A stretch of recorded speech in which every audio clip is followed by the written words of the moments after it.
The story starts in the dark woods where Prince Chinyun is running and attempting to save himself. He ascends the mountain but stumbles, resulting in an injury. He wonders why he cannot move his leg. While struggling to rise, he inquires whether he has been dancing in the middle of his palms from the beginning. Growing angry, the masked warrior sarcastically praises, "Well done, Prince Cheon. You must have encountered quite a lot of trouble running for an hour to reach here." Laughter ensues, and the other masked warrior remarks that all the waiting has brought him to the verge of falling asleep. Prince Chin Yo-woon ponders what he should do now. Realizing he lacks the strength to flee, he asks them why they are targeting his life, stating he had abandoned the idea of enrolling in the academy. The masked warrior questions whether giving up on the academy or lacking talent in martial arts should matter to someone like him. He asserts that as long as Prince Chin Yo-woon holds the right to the throne, this remains the only course of action. While placing his sword on his shoulder, the other masked warrior insists on relinquishing resistance, stating there is no alternative escape route. He declares that even if peasant blood is mixed in him, being of the bloodline of that person should warrant a painless death. Prince Chin Yo-woon contemplates the notion of peasant blood, reflecting on how they dare dishonor his mother. He is skeptical, believing these individuals would never grant him a painless death. Considering the inevitability of his demise, he resolves to fight until his last breath. The masked warrior inquires whether he has acquired martial arts skills from warrior guard Jang. Prince Chin Yo-woon realizes he didn't inherit any skills, but acknowledges he can't escape his bloodline.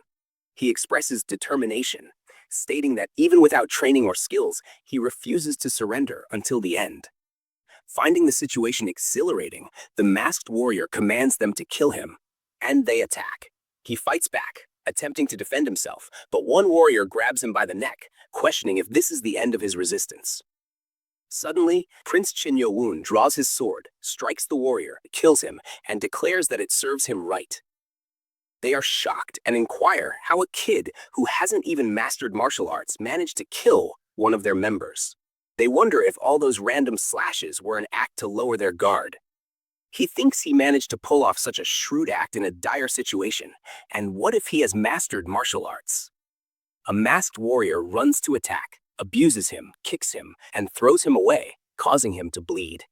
The warrior says that just because they went easy on him, he dared to do this. The warrior comes closer, puts his foot on his wound, and asks how it feels to have a hole in his stomach. Prince Chin Yo-woon thinks he can't trick them twice and says, "It's all right. At least I killed one of them," while scratching the ground with his hand. The warrior presses the wound and says, "Die an excruciating death." The other warrior responds that such an act isn't his style, but since their comrade died, he supposes there is no choice. Suddenly, a light emerges from another direction and strikes, causing the warrior to slice the other warrior. Prince Chin Yo-woon describes the recent event as something akin to a beam of white light. An unknown person approaches them. The warrior alerts his companion that the person is behind them. They move toward him, ready to attack. The stranger stands in front of them, and the warrior asks what that is, as he has never seen clothing like that before. One warrior attacks and asks who he is. The stranger retaliates using his powers and kills the warrior. The other warrior wonders what is happening, as the man disappears in a second. They contemplate whether it's an agility skill or if he's becoming invisible like water. They realize that this is the power of a master who has reached the highest level, but question why such a person would defend someone like that kid. They believe Prince Chin Yo-woon has already lost too much blood and is a lost cause. Thinking their mission is complete, the remaining warrior decides to retreat, but the stranger attacks and kills him. Prince Chin Yo-woon remarks that it serves them right and closes his eyes. He thinks their ancestor must be in a good mood even though he's dying. He wonders who the stranger is and what nonsense he's spouting. His vision grows blurry and he feels his body turning cold. He thinks this must be the end. The stranger speaks, asking if they've already found him, and says there's no choice now. He presses a button on his watch and says he meant to arrive earlier and teach him how to use it, but now they'll have to improvise. He injects something into Prince Chin Yo-woon, who cringes and replies, "All right then." The man then asks the ancestor Nim to help ensure success and ease this descendant's life. He says the Nano Machine is the latest version and operation should be simple enough, so good luck learning how to use it. He vanishes again. Prince Chin-Yo-woon thinks about the nonsense the stranger said. A system window notifies. Serial number 0344525893. He hears a strange voice in his mind. The system window continues. Sky Corporation, 7th generation Nano Machine. Status, starting activation. Prince Chin-Yo-woon reflects that long ago, fighters of Jangu, leaders of martial arts, used it to protect themselves from enemies. Over time, martial arts evolved from being a method of self-defense into a tool for killing enemies, growing more sophisticated and complex as simple forms developed into a series of movements and breathing techniques that represented the basics of internal energy. He reflects that martial artists pass on their teachings and heirlooms to future generations, allowing martial arts to continue evolving. He observes that those who master martial arts are more powerful than ordinary humans and are soon called the Murim people. Woon thinks fighters who wanted to be disciples of the Murim people gathered to form clans, and those clans were divided into the forces of justice and the forces of evil. He thinks between the tight balances of those two forces, there was another group that pursued an entirely different route, seeking only strength. He thinks the world called them the demonic cult and the illegitimate child, the highest-ranking family in the demonic cult who has the right to the throne. This is Chin-Yo-woon's story. After a while, he opens his eyes and finds himself in a room. He is shocked and says he is alive, but he is sure his stomach was pierced by that sword. He asks what is happening and why his whole body is sweating. He looks at his hand and asks what this is and what these black spots are. He thinks it smells awful and his whole body is sticky. He hears a system voice saying, "You are awake, master." He looks around and asks who the voice belongs to. He thinks there is not anyone around. What is it? The voice says, "Please calm down, master." He considers telepathy and realizes that he has heard of it before, but this is different. He notes that it sounds like it is coming directly from his head.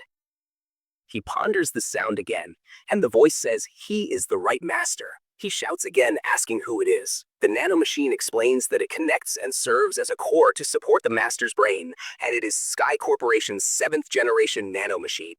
He shouts, asking what it is talking about, who it is, and why it is doing this to him.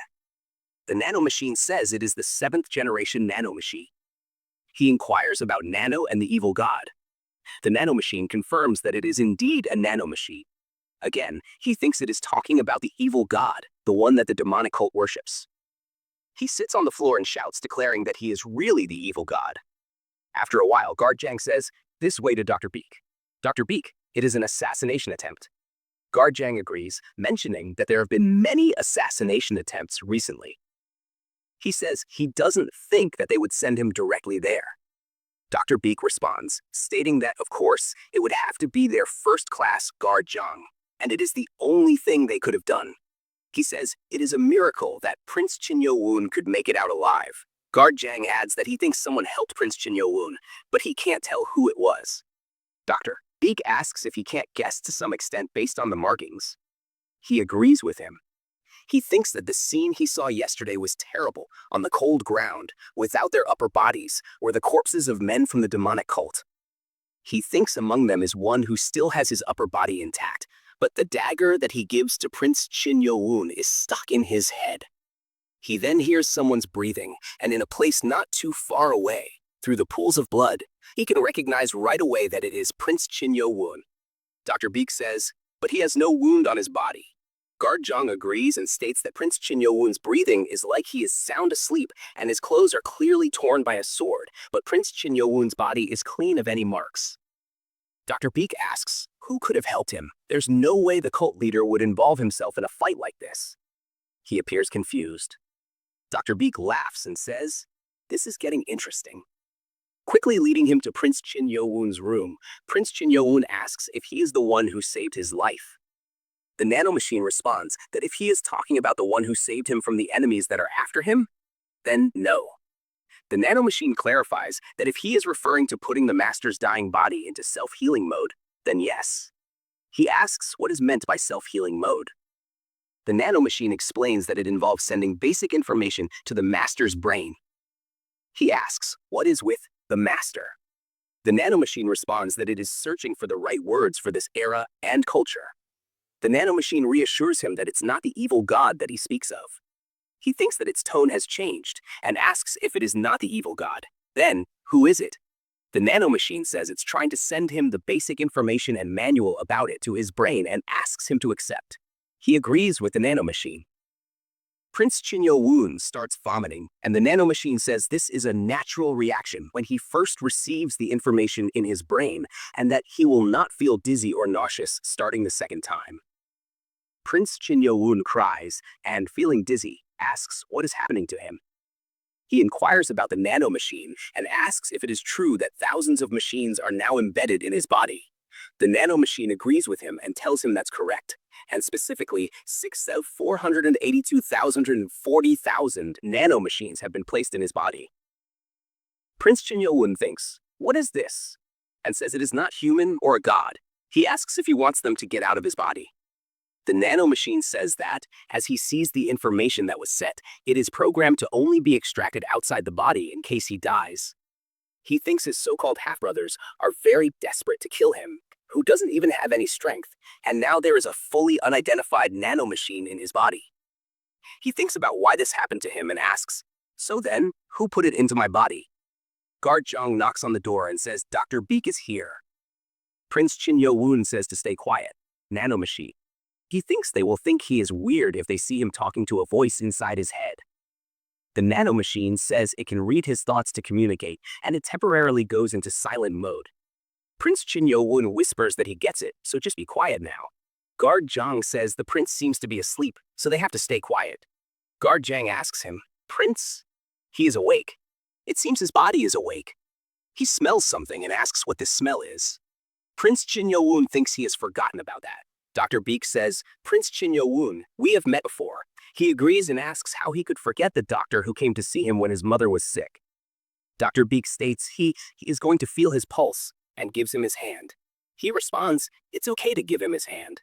Prince Chin-Yo-woon gives him his hand. Dr. Beak holds his hand and says, "This is very strange." Guard Jang wonders what he means, if something bad has happened to the prince. The doctor says, "No, it's quite the opposite. This could be a rare opportunity for Prince Chin-Yo-woon." He asks what he is saying. Dr. Beak states that his entire body has been cleansed of any dirty substances and his energy flow has been activated. He inquires if he takes some kind of special medicine. Prince Chin-Yo-woon asks for clarification and mentions he is not sure what is being said. The doctor asserts that now he has the perfect body to train in martial arts. He contemplates the black sticky spots, considering them waste that came out of his body. He notices the nanomachine and asks how it works. The nanomachine instructs him to deactivate silent mode. He complies. The nanomachine confirms that silent mode has been deactivated and explains that the nanomachines placed throughout his entire body have extracted waste from his body and reshaped the blood vessels, joints, and muscles to best fit his body shape. Now he appears content and seeks confirmation. He reflects that he is not an evil god. The nanomachine clarifies that it is not an evil god, but a machine.